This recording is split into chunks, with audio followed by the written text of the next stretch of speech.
Good evening, constant reader. Tonight, I will be reading and reacting to a Stephen King story that I have never read before, as we play our favorite game, Stephen KINGO. It's a lot like bingo, except instead of marking numbers, we mark these little squares as we read the story and discover some of Stephen King's familiar tropes and writing techniques within the fiction. And if we get 5 in a row, we win. We've never won before, but who knows, maybe this time we will. If you'd like to play along with your own randomly generated KINGO card for free, there is a link in the description. Tonight's story is The Turbulence Expert. Featured in Stephen King's latest collection of short fiction, You Like It Darker. Keep in mind that this is a reaction and commentary video with starts and stops as we check off the KINGO card, and I seriously haven't read this story before, so I might laugh, cry, or quite possibly scream like a little girl. Bear that in mind if you haven't read this story before. And remember, for an uninterrupted listening experience, the audiobook version features Will Patton, a much more professional voice than your humble narrator here. So, if you are ready to fly along with us as we hold on to our KINGO card, welcome to the Stephen King Book Club and get ready to experience The Turbulence Expert.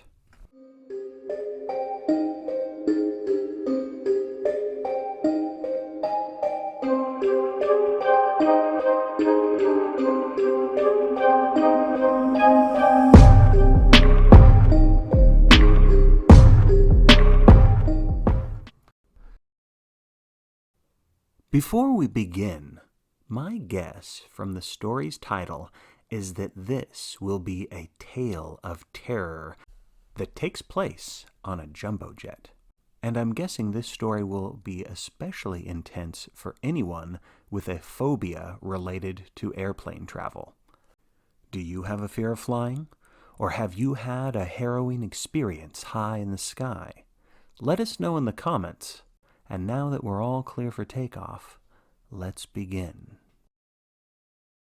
The Turbulence Expert by Stephen King. 1. Craig Dixon was sitting in the living room of a Four Seasons junior suite, eating expensive room service chow and watching a movie on pay-per-view when the phone rang. His previously calm heartbeat lost its mojo and sped up.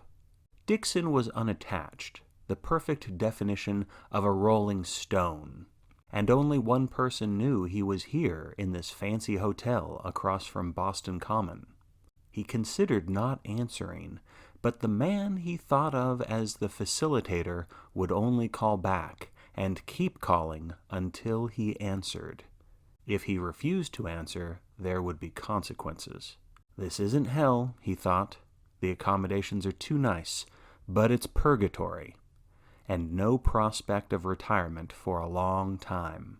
He muted the TV and picked up the phone. He didn't say hello. What he said was, "This isn't fair. I just got in from Seattle 2 days ago. I'm still in recovery mode." "Understood, and terribly sorry, but this has come up, and you're the only one available." "Sorry" came out "thorry." The facilitator had the soothing, put-you-to-sleep voice of an FM disc jockey, spoiled only by an occasional light lisp. That sound you just heard isn't part of the story, and it isn't a buckle your seatbelt sound. That sound indicates that we have paused the story for just a little bit for some of our KINGO commentary. All right, that is almost page 1 of The Turbulence Expert, and we can already fill in a KINGO square. Here it says characters with a repeating catchphrase or verbal tic, and we will count the lisp as a verbal tic. On my card, by the way, smack dab in the middle is Maine, which in a lot of stories would be a given, a free space. But right now, this story sounds like it takes place in Boston Commons. So I might not be checking that middle square. I hope you fare better than I do. By the way, the Turbulence Expert was originally part of a 2018 collection of horror stories called Flight or Fright. It's an anthology that features a lot of classic tales, including Richard Matheson's 1960s masterpiece, Nightmare at 20,000 Feet, which, as you probably know, was adapted into a quintessential Twilight Zone episode. So that is one story that might be hard for even Stephen King to top. Let's see. Dixon had never seen him, but imagined him as tall and slim, with blue eyes and an ageless, unlined face. In reality, he was probably fat, bald, and swarthy, but Dixon felt confident his mental picture would never change, because he never expected to see the facilitator. He had known a number of turbulence experts over his years with the firm. It was a firm, and none of them had ever seen the man. Certainly none of the experts who worked for him were unlined. Even the ones in their 20s and 30s looked middle-aged. It wasn't the job, where there were sometimes late hours but no heavy lifting. It was what made them capable of doing the job. "Tell me," Dixon said. "Allied Airlines, Flight 19, non-stop, Boston to Sarasota. Leave at 8:10 tonight. You've just got time to make it." "There's nobody else?" Dixon realized he was nearly bleeding. "I'm tired, man, tired. That run from Seattle was a bitch." "Your usual feet," the facilitator said, pronouncing the last word, feet. Then he hung up. Well, well, well, fellow constant readers. The number 19 has appeared very early on in this story, so we get to click that square. Back to the story. Then he hung up. Dixon looked at Swordfish he no longer wanted. He looked at the Kate Winslet TV series he would never finish, at least not in Boston. He thought, and not for the first time, of just packing up and renting a car and driving north. First to New Hampshire, then to Maine, then across to the border to Canada, but they would catch him. This he knew, and the rumors of what happened to TEs who ran included electrocution, evisceration, even being boiled alive. Dixon did not believe these rumors, except he sort of did. He began to pack. There wasn't much. Turbulence experts traveled light. And I get to fill in the middle square of Maine after all. I don't even know if this is going to take place in Maine, but all Stephen King needs to do is name drop the state of Maine, and you get to fill in the KINGO card. As far as my first impressions of this, I assumed at first that Dixon was some sort of hitman, but now I really have no idea. He talks about TEs, turbulence experts, and if they run away, bad things happen to them. So this doesn't seem like your run-of-the-mill hitman or secret operative.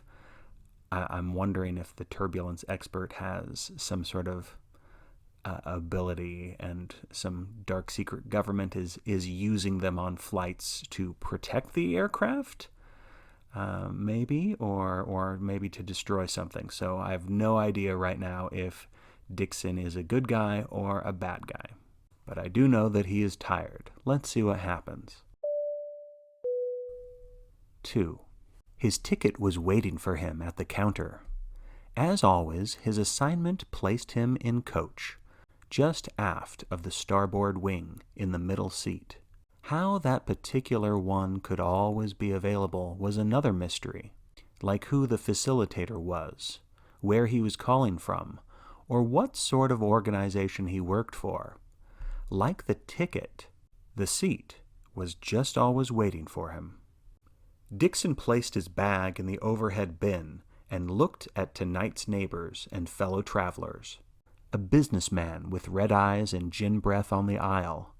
A middle-aged lady who looked like a librarian next to the window. The businessman grunted something unintelligible when Dixon sidled past him with a murmured apology. The guy was reading a paperback charmingly titled, "Don't Let the Boss F with You." The librarian type was looking out the window at the various pieces of equipment that were trundling back and forth, as if they were the most fascinating things she had ever seen. There was knitting in her lap. Looked to Dixon like a sweater. She turned, gave him a smile, and held out her hand. "Hello, I'm Mary Worth, just like the comic strip chick." Dixon didn't know any comic strip named Mary Worth, but he shook her hand. "Craig Dixon, nice to meet you." The businessman grunted and turned a page in his book. "I'm looking forward to this," Mary Worth said. "I haven't had a real vacation in 12 years.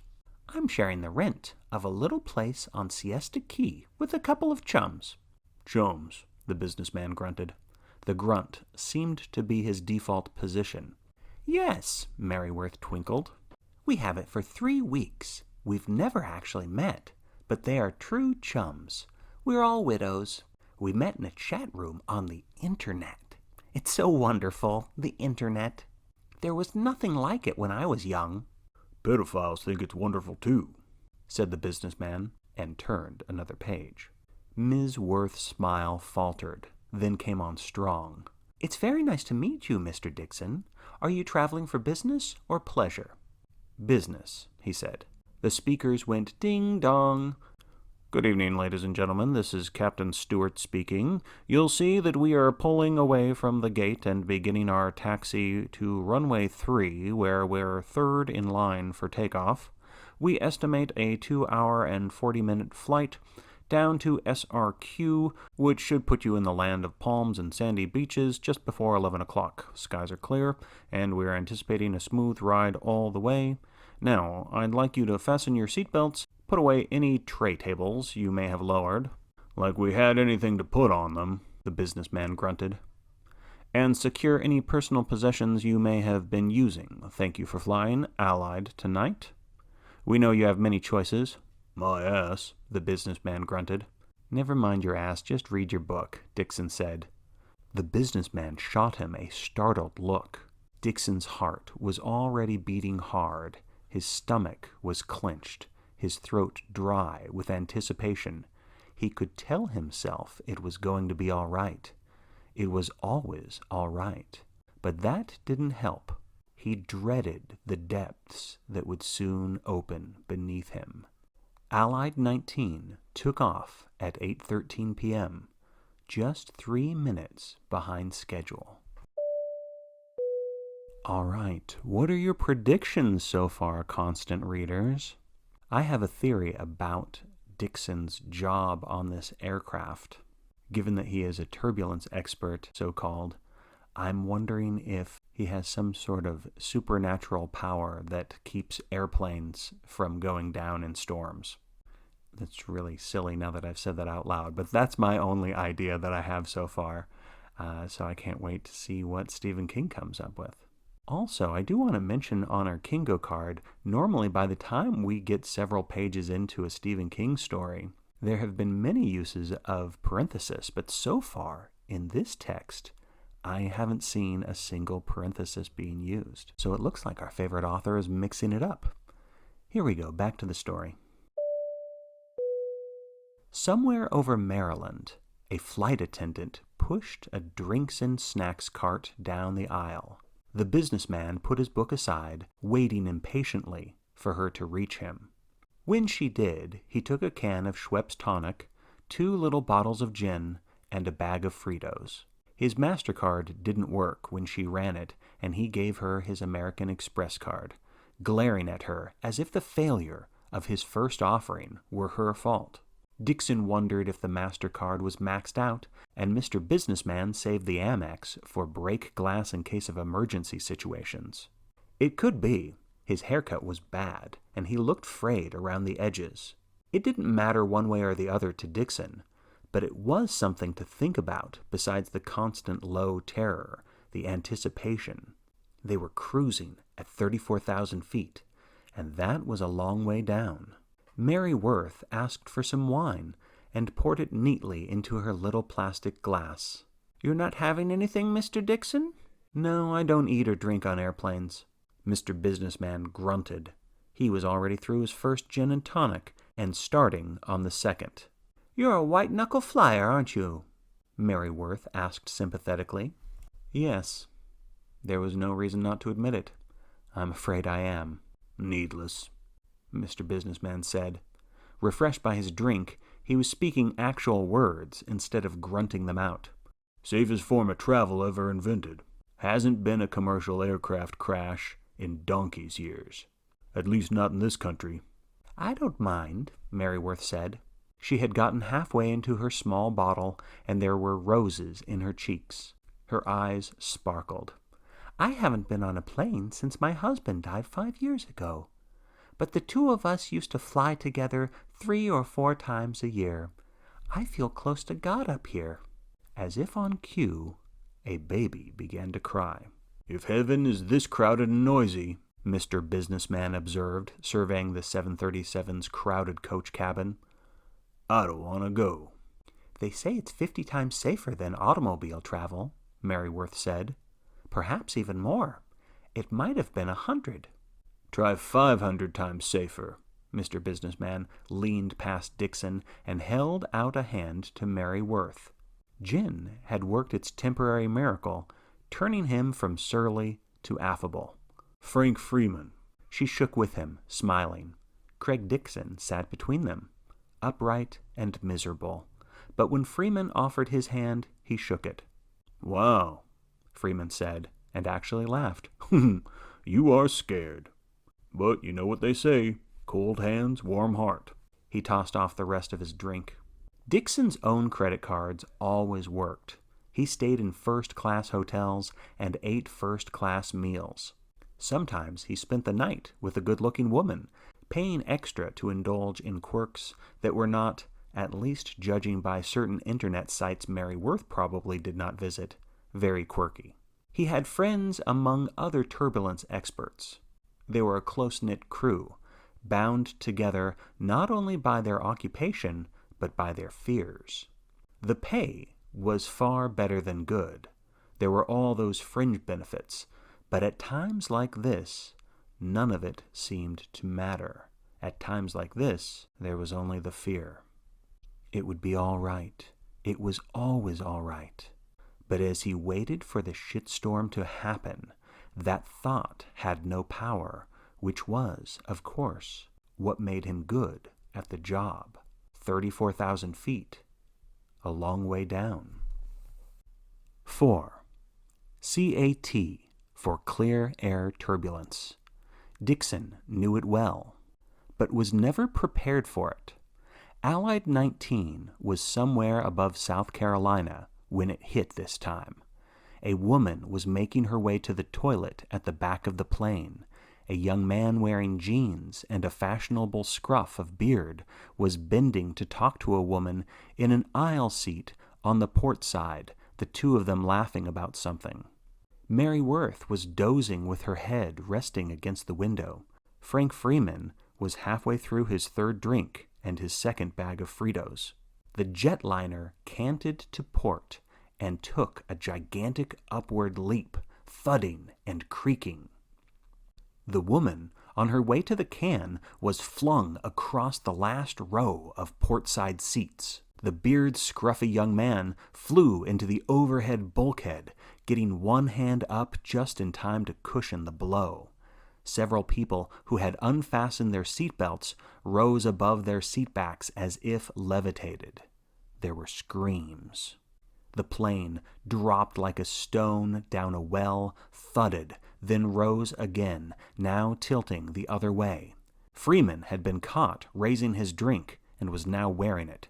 "Fuck," he cried. Dixon shut his eyes and waited to die.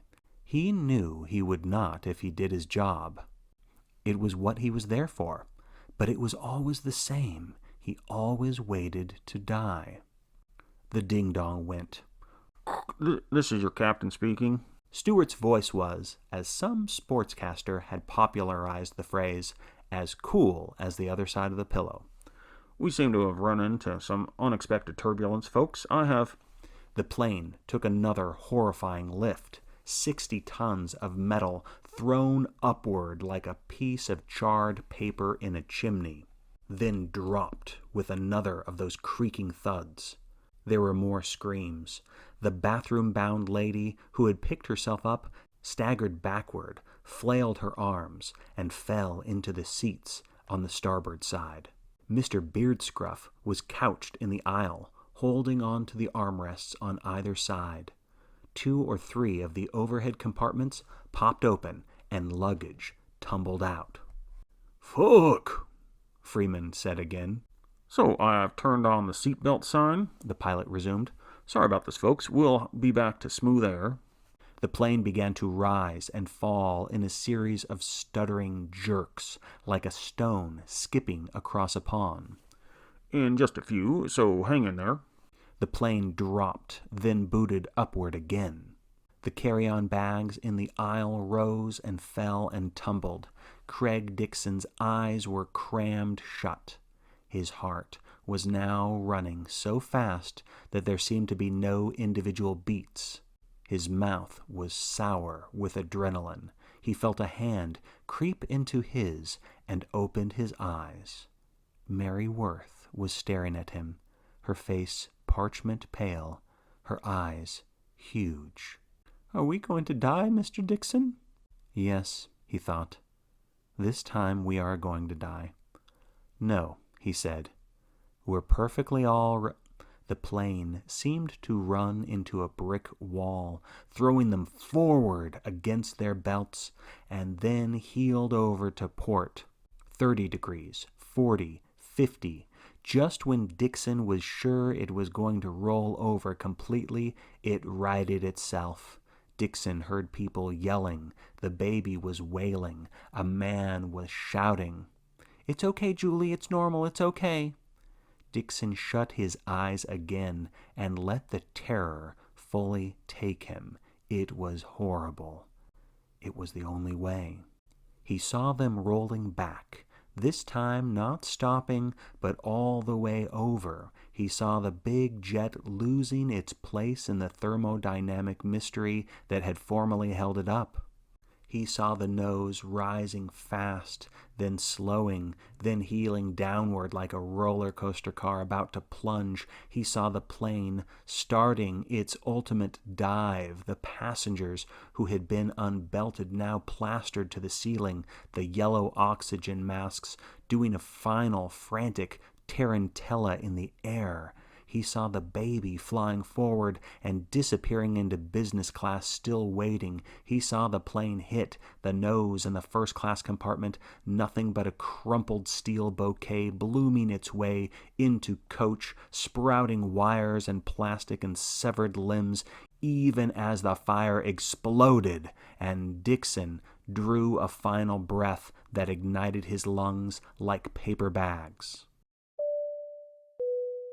What a wonderfully crafted paragraph that was. I love it when Stephen King gets into a flow with his imagery. And even though I believe Dixon is just visualizing that this is what happens to the plane, we do get a giant explosion, so we can click that one, and then there is a giant explosion. All of this in mere seconds, perhaps 30, no more than 40, and so real it might actually have been happening. Then, after taking one more antic bounce, the plane steadied, and Dixon opened his eyes. Mary Worth was staring at him, her eyes welling with tears. "I thought we were going to die," she said. "I knew we were going to die. I saw it." So did I, Dixon thought. "Nonsense." Although he sounded hearty, Freeman looked decidedly green around the gills. "These planes are, the way they're built, they could fly into a hurricane. A liquid belch halted his disquisition. Freeman plucked an airsick bag from the pocket in the back of the seat ahead of him, opened it, and put it over his mouth. There followed a noise that reminded Dixon of a small but efficient coffee grinder. It stopped, then started again. All right, everybody, we've got some vomit, so fill in that square. The ding-dong went. Sorry about that, folks, Captain Stewart said, still sounding as cool as the other side of the pillow. It happens from time to time. A little weather phenomenon we call clear air turbulence. The good news is I've called it in, and other aircraft will be vectored around that particular trouble spot. The better news is that we'll be landing in 40 minutes, and I guarantee you a smooth ride the rest of the way. Merryworth laughed shakily. That's what he said before. Frank Freeman was folding down the top of his airsick bag, doing it like a man with experience. It wasn't fear, don't get that idea, just plain old motion sickness. Can't even ride in the back seat of a car without getting nauseated. I'm going to take a train back to Boston, Merryworth said. No more of that, thank you very much. Dixon watched as the flight attendants first made sure that the unbelted passengers were all right, then cleared the aisle of spilled luggage. The cabin was filled with chatter and nervous laughter. Dixon watched and listened, his heartbeat returning to normal. He was tired. He was always tired after saving an aircraft filled with passengers. The rest of the flight was routine, just as the captain had promised. That is the end of that chapter, but the story goes on. As I mentioned, my prediction was that he was going to save the aircraft, but also in my mind, I thought that once he is revealed as the savior, that would pretty much be the end of the story. But that's not the case. Let's see what happens. 5. Merryworth hurried after her luggage, which would be arriving on Carousel 2 downstairs. Dixon, with just one small bag, stopped for a drink in Dewar's clubhouse. He invited Mr. Businessman to join him, but Freeman shook his head. I puked up tomorrow's hangover somewhere over the South Carolina-Georgia line, and I think I'll quit while I'm ahead. Good luck with your business in Sarasota, Mr. Dixon. Dixon, whose business had actually been transacted over that same South Carolina-Georgia line, nodded and thanked him. A text came in while he was finishing his whiskey and soda. It was from the facilitator. Just 2 words. Good job. He took the escalator down. A man in a dark suit and a chauffeur's cap was standing at the bottom, holding a sign with his name on it. That's me, Dixon said. Where am I booked? The Ritz-Carlton, the driver said. Very nice. Of course it was, and there would be a fine suite waiting for him, probably with a bay view. There would also be a rental car waiting for him in the hotel garage, should he care to visit a nearby beach or any of the local attractions. In the room, he would find an envelope containing a list of various female services, which he had no interest in taking advantage of tonight. All he wanted tonight was sleep. When he and the driver stepped out onto the curb, he saw Merryworth standing by herself, looking a bit forlorn. She had a suitcase on either side of her, matching, of course, and tartan. Her phone was in her hand. Ooh, we got parenthesis here, matching, of course, and tartan. So we get to fill in that square. I knew Stephen King wouldn't be able to resist using parenthesis. Ms. Worth, Dixon said. She looked up and smiled. Hello, Mr. Dixon. We survived, didn't we? We did. Is someone meeting you? One of your chums? Mrs. Yeager. Claudette was supposed to, but her car won't start. I was just about to call an Uber. He thought of what she'd said when the turbulence, 40 seconds that had seemed like 4 hours, finally eased. I knew we were going to die. I saw it. You don't need to do that. We can take you to Siesta Key. He pointed to the stretch limo a little way down the curb, then turned to the driver. Can't we? Of course, sir. She looked at him doubtfully. Are you sure? It's awfully late. My pleasure, he said. Let's do this thing. 6. Ooh, this is nice, Merryworth said, settling into the leather seat and stretching out her legs. Whatever your business is, you must be very successful at it, Mr. Dixon. Call me Craig. You're Mary, I'm Craig. We should be on first-name basis, because I want to talk to you. He pressed a button, and the privacy glass went up. Mary Worth watched this rather nervously, then turned to Dixon. You aren't going to, as they say, put a move on me, are you? He smiled. No, you're safe with me. You said you were going to take the train back. Did you mean that? Absolutely. Do you remember me saying that flying made me feel close to God? Yes. I didn't feel close to God while we were being tossed like a salad 6 or 7 miles up in the air. Not at all. I only felt close to death. Would you ever fly again? She considered the question carefully, watching the palms and car dealerships and fast food franchises slide past as they rolled south on the to Miami Trail. I suppose I would, if someone was on his deathbed, say, and I had to get there fast. Only I don't know who that someone would be, because I don't have much in the way of family. My late husband and I never had children. My parents are dead, and that just leaves a few cousins that I rarely email with, let alone see. Better and better, Dixon thought. But you'd be afraid. Yes. She looked back at him, eyes wide. I really thought we were going to die. In the sky, if the plane came apart, or on the ground if it didn't. Nothing left of us but charred little bits. Let me spin you a hypothetical, Dixon said. Don't laugh. Think about it seriously. Okay. Suppose there's an organization whose job is to keep airplanes safe. There is, Mary Worth said, smiling. I believe it's called the FAA. Never mind them. Suppose it was an organization that could predict which airplanes would encounter severe and unexpected turbulence on any given flight. Mary Worth clapped her hands in soft applause, smiling more widely now, into it. No doubt staffed by precognates. Those are people who see the future, Dixon said. And wasn't that possible? Likely even? How else could the facilitator get his information? But let's say their ability to see the future is limited to this one thing. Well, why would that be? Why wouldn't they be able to predict elections, football scores, the Kentucky Derby? I don't know, Dixon said, thinking maybe they can. Maybe they can predict all sorts of things. These facilitator precognates in some hypothetical room. Maybe they do. He didn't care.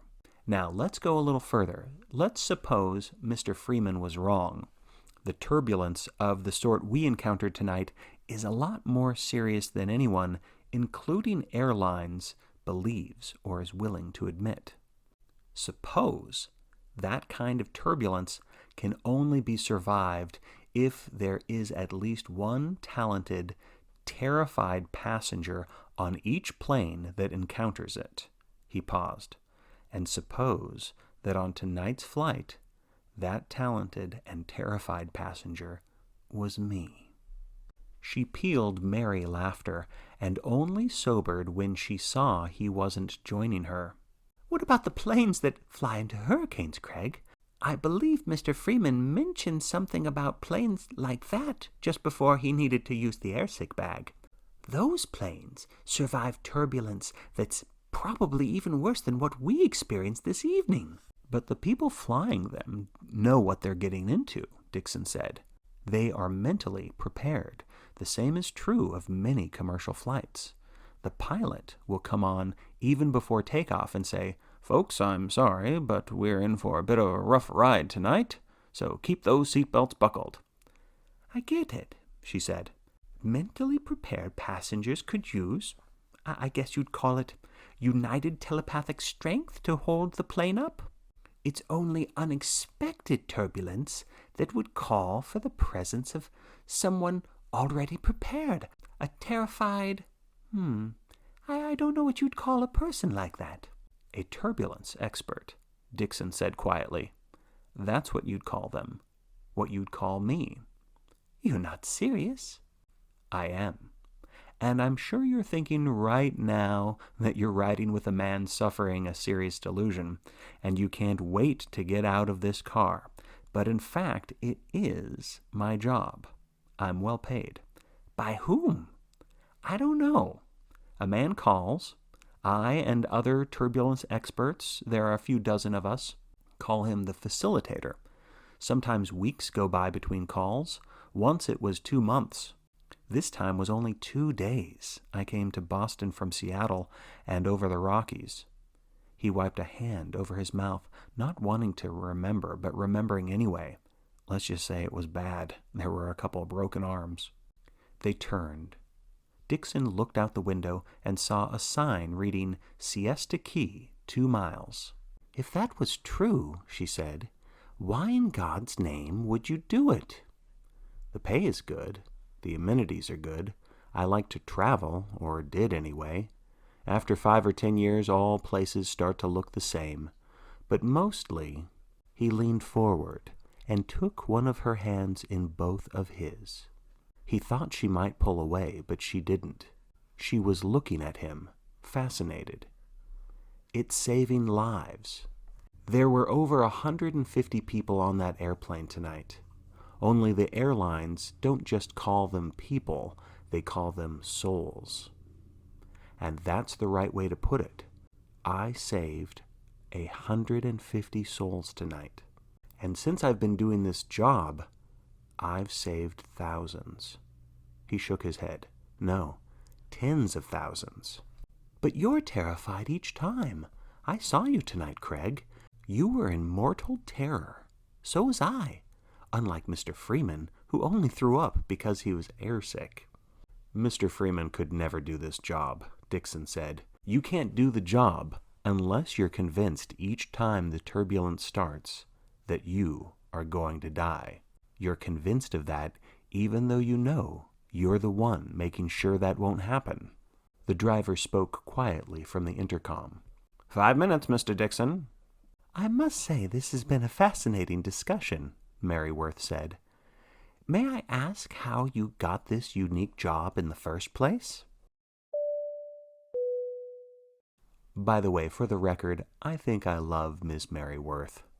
I like how she is pretty accepting of Dixon's rather outrageous claims. I was recruited, Dixon said, as I am recruiting you right now. She smiled, but this time she didn't laugh. All right, I'll play. Suppose you did recruit me. What would you get out of it? A bonus?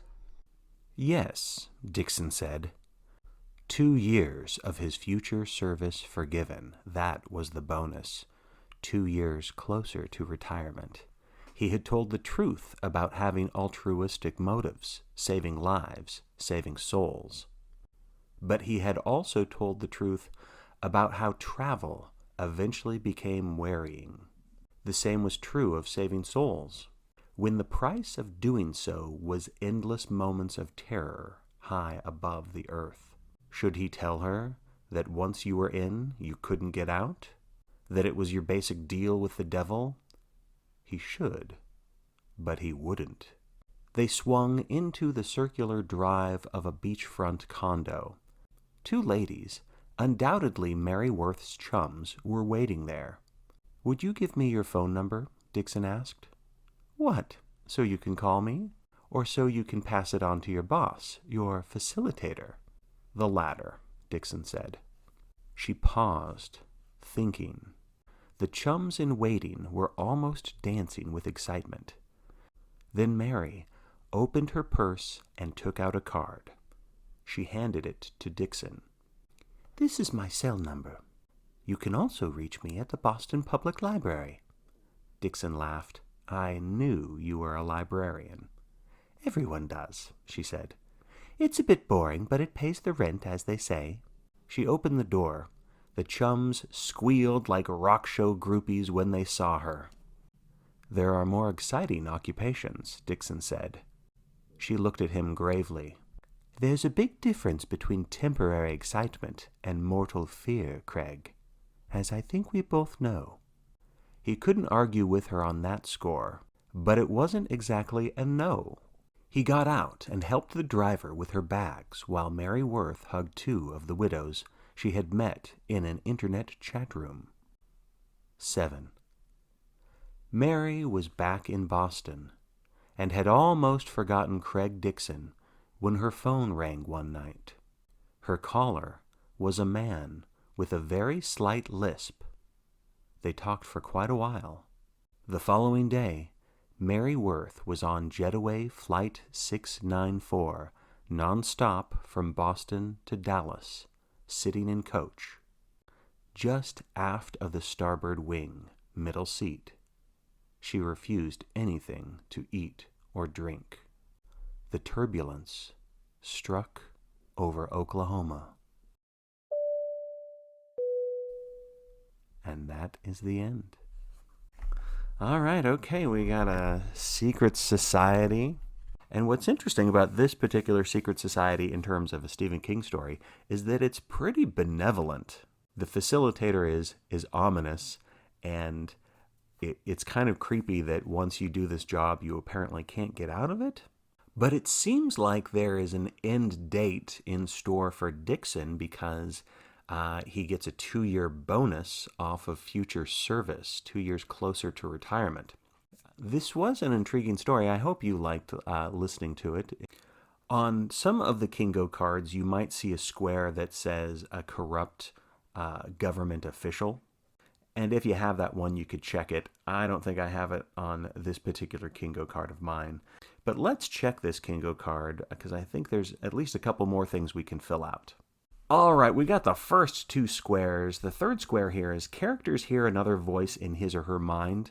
And technically that happened a little bit because he was remembering something that Mary Worth had said. But for me, the intention of this square is different than just a memory. Stephen King will have his characters basically have imaginary conversations with different people that they remember. So it could be a long-lost brother or a parent or a best friend. So I'm not going to click that one. A kid did not die. I didn't get any ghosts or spirits. There was no childhood bully. Surprisingly, I don't think the narrator ever told us that a character made a decision that she will regret. I don't think we got any accents spelled out how they sound. There wasn't a religious zealot. We didn't get a character going insane. This one, characters with the initials RF. I did not notice that. We had Mr. Freeman, but that was Frank Freeman.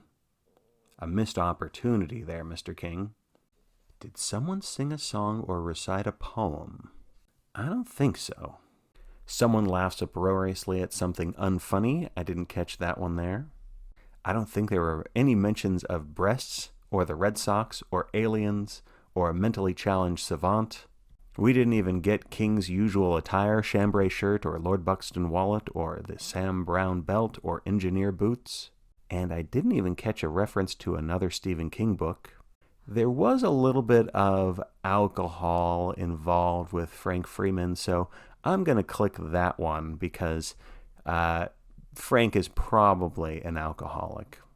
And it seems like there are ESP powers at work, sort of behind the scenes in this story.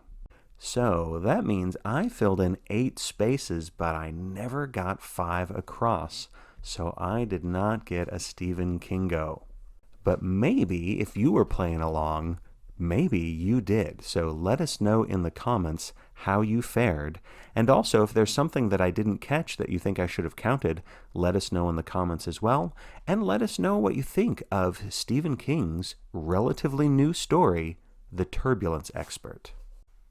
And as always, thank you for watching and listening to the Stephen King Book Club.